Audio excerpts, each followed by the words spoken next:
Hi, it's John from North Star Nursery, Garden and Home, your coastal gardener. You know, I've had a lot of emails, a lot of calls, and a lot of people coming in talking about summertime pests. So right now what we're seeing is a very large bloom of aphids, which I'll show you some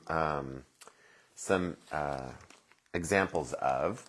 But there's others that we also have to deal with. But let's start off with the aphids.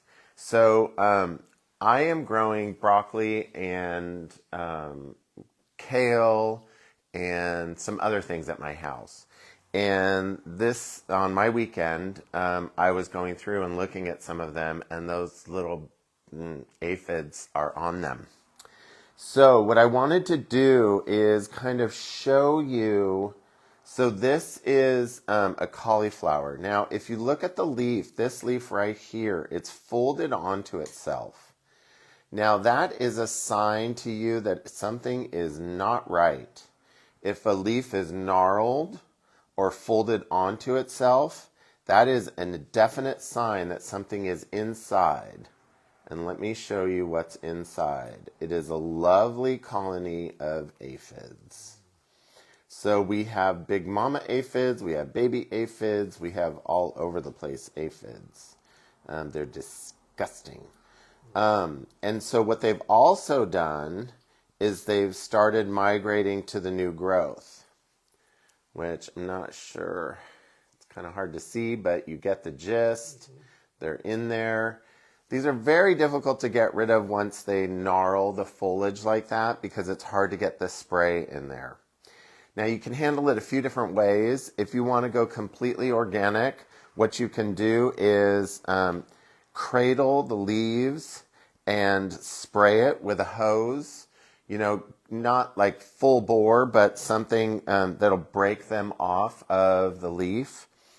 Aphids, excuse me, aphids are kind of like mini vampires. And what they do is they latch on to the leaf structure or the stem structure, and then they start to suck. And as they suck, then they drop the frass, which causes that black sooty mold. But when you spray them off with a hose, a lot of times you're breaking their mouthpiece, which means that they can't eat and they eventually die. So that's the orgo method. If you wanted to use ladybugs, what I would do is make sure that you kind of get rid of the leaves that are really folded in on themselves so that the ladybugs can get to them, because they definitely hide in there and they're very creative. The other thing to know is that aphids are born pregnant. So that's why this looks like such a bad situation, because we have large insects that have already given birth and they're just propagating like crazy. This guy had the same thing. Another little gnarled leaf that is down low. So look low into your broccolis, into your greens. What I ended up doing on my my kale, which is dino kale or Toscano kale, is I ended up, because I was tired of fighting it, I cut it back to about 3 inches, sprayed the crap out of it because it was on the stems as well, and now I'm fertilizing it to push new growth. Dino kale regenerates really beautifully, so that's a definite possibility. On broccoli and other things like that, you want that center head, so you can't really just cut them back and hope for the best. When it comes to actual sprays that are good for aphids, any sucking insect, any flying insects are a little hard to get to. So for some of you that are dealing with diabrotica beetle, we'll cover that later. This is neem oil. Neem oil does a great job of being insect and fungal. So if you're having problems with insects on your roses and or black spot, this is your number one choice. This is one of my pantry basics. Also, what works very well is horticultural oil. The reason we usually keep horticultural oil on hand is that it works very, very well for all of the scale insects that need to be suffocated because they're not actual soft body insects. So this helps to suffocate out the scale.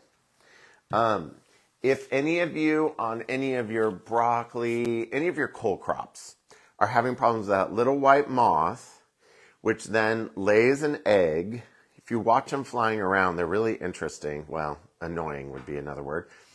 But what they do is they land on a leaf, traditionally broccoli, kale, any of those, and they tuck their abdomen up under the leaf, and they attach the leaf to the underside of the leaf. And then it hatches, and that green worm is what does all that damage.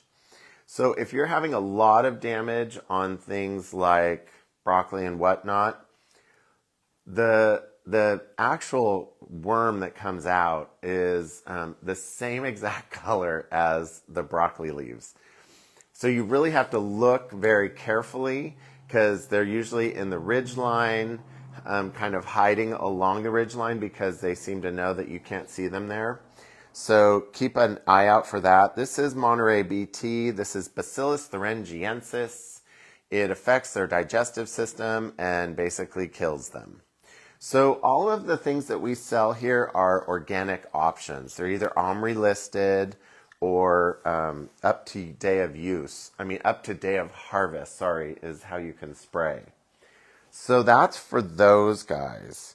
Now, we talked about aphids. So I'm going to show you on this guy. Where is it? Oh, here it is. So I'm not sure if you can see there's a chew mark right here in the center of that petal. So that could be snail slugs, earwigs, but 99% of the time on dahlias or cosmos they also love, it is the diabrotica beetle, or what we call diabolical beetle. These guys come in a range of different colors and sizes and stripes or polka dots or whatever. This is not just a yellow sticky trap. Some people say, oh, well, it's kind of expensive. Well, it's expensive because it actually has the yellow sticky trap and a pheromone lure. So it actually attracts the diabrotica beetle to the trap. And these work really, really well if you're having a big infestation. So if you have dahlias and you're starting to see chewing, or cosmos and you're seeing holes in the petals, that's the quintessential look of these guys. So a lot of people call them green ladybugs. So that's another way to think about it. Also in the realm of snails, slugs, and earwigs, this is a plant that we just got in. This is angelwing, and it's actually a form of senecio. Senecio is a really big family. It encompasses succulents. There's some cineraria that are part of this family.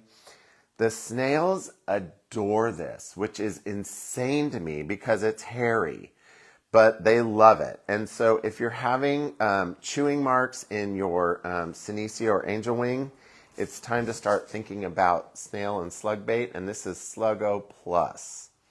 We use Sluggo Plus because it's a full spectrum. So it takes care of snails, slugs, earwigs, sow bugs, kind of the whole kit and caboodle. Sorry, I got excited.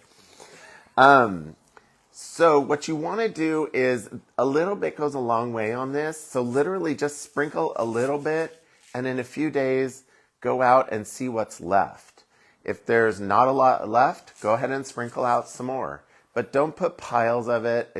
You're wasting your money. And also, not as much this time of year, but in the early spring season when we're getting rains, this stuff, it looks like little rice granules, but it will mold in the rain.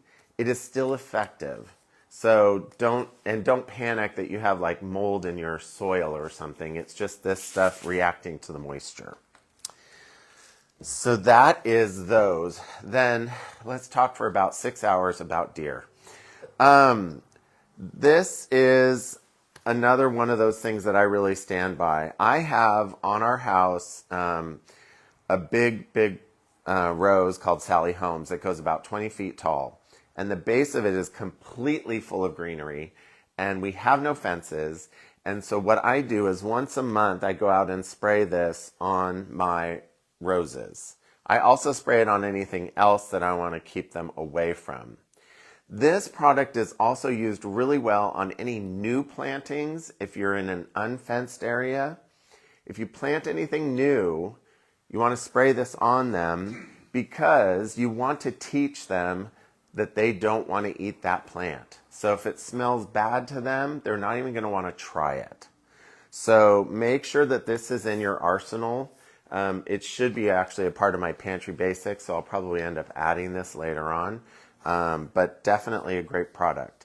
Put it on your calendar, spray once a month, especially during the spring and summer season, because let's be honest, there's lots of grass and stuff out there to eat, but the deer are not choosing that. They're choosing our roses. So let's get them with this stuff. I think that is actually it for today. It's a gorgeous day. It was great seeing people yesterday, so it was really neat to see you. And we look forward to seeing you at the nursery.